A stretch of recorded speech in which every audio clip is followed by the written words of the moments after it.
It's always been my intention to do episode reviews of Young Justice. I thoroughly enjoy the show, however, it really only sort of kicked in about halfway through for me, and I didn't really want to do the backtracking of the first season. So, what better way to start than with Season 2? Given that Season 1 only ended last week, it's not as if I had time to get disinterested in it. So, ladies and gentlemen, welcome to the first episode of Season 2 of Young Justice. It's a mindfuck, people.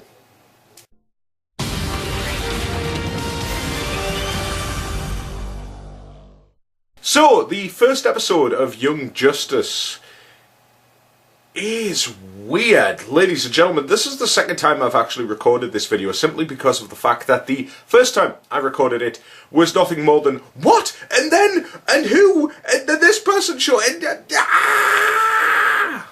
This one is going to try and be a little bit more constructive. At least maybe informative. I've no idea. 5 years after the end of Season 1 of Young Justice, Season 2 starts with primarily an entirely new cast of main characters, some of which will be familiar to most casual comic book fans, but some who might be completely obscure. At the end of Season 1, after Vandal Savage took control of the Justice League, it was revealed that for a period of 16 hours, 6 of the Justice League's top, including Superman, the Martian Manhunter, Hawkman, Hawkgirl, Batman, and I can't remember who the other two were. No, there might be one more. Wonder Woman, probably. Probably Wonder Woman. Disappeared for 16 hours, and there was no explanation as to what happened.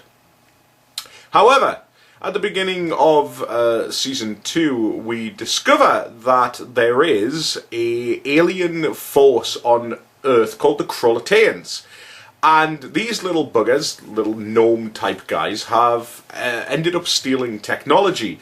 And specifically Zeta Beam technology, which is a teleportation device used by Adam Strange. Cue Adam Strange throwing a random cameo in here.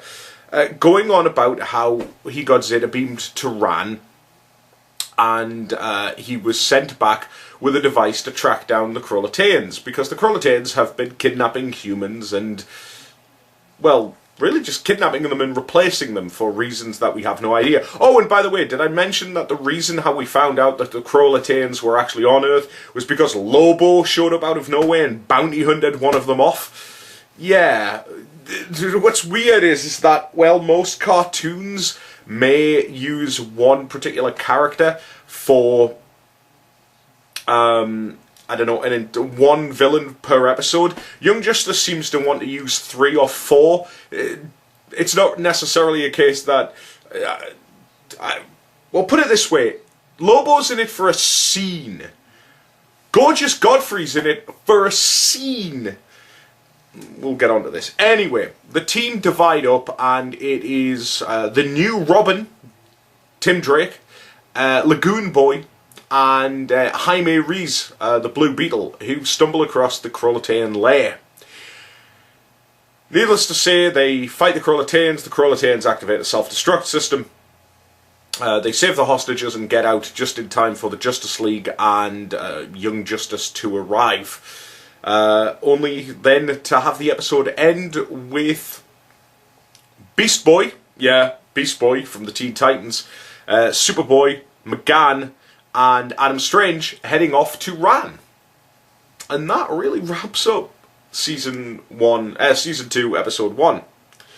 Now, while that might have been quite brief, what really blows my mind is just how they've really gone full tilt on, 5 years have passed, and you know what? You are going to have to wait to find out the answer to all of your questions. So what kind of questions do we have? What do we know? Well, first of all, let's talk about the new characters. Lagoon Boy. I don't know much about Lagoon Boy. I know he was in Teen Titans East, or Titans East, when Judd Winnick did that. He's quite a new character. I think he was only introduced in about 1998, 1999 or something like that. But honestly, not a character who I'm intimately familiar with. Jaime Reyes, the new Blue Beetle. Well, I say new Blue Beetle. He's the current Blue Beetle. He's been around for quite a while now. One interesting thing about him is that they haven't actually revealed anything about the Scarab yet. He just seems to be talking to himself, and even his team members seem a little bit concerned about his mental stability, kind of suggesting that he hasn't really told anybody about the Scarab. But he's there with powers intact, his arms are changing into weapons, and he's creating shields, and he can fly, and he's all around pretty badass.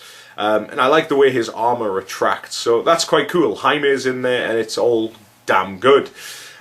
We have the new Robin. We have Tim Drake, which was the biggest surprise. Yes, Dick Grayson, ladies and gentlemen, has upgraded to Nightwing.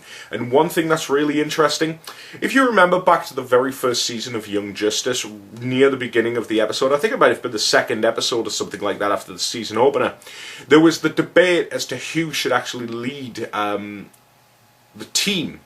And obviously, eventually the responsibility fell on Aqualad. However, Aqualad very much said that he was keeping the position warm for Dick Grayson because it was his responsibility to lead, but he would shoulder the responsibility. 5 years later, it's awesome to see that Dick is basically the leader. He's front-running everything. He's organising the missions. He's sending the squads. He's putting the squads together. He's working in tandem with Batman and the Justice League, and it's awesome to see it. You can tell that sometime in the last 5 years, maturity has come and bit this guy on the ass hard, and it is so cool to see Nightwing. It's awesome. Anyway, yeah, so Tim Drake, Robin.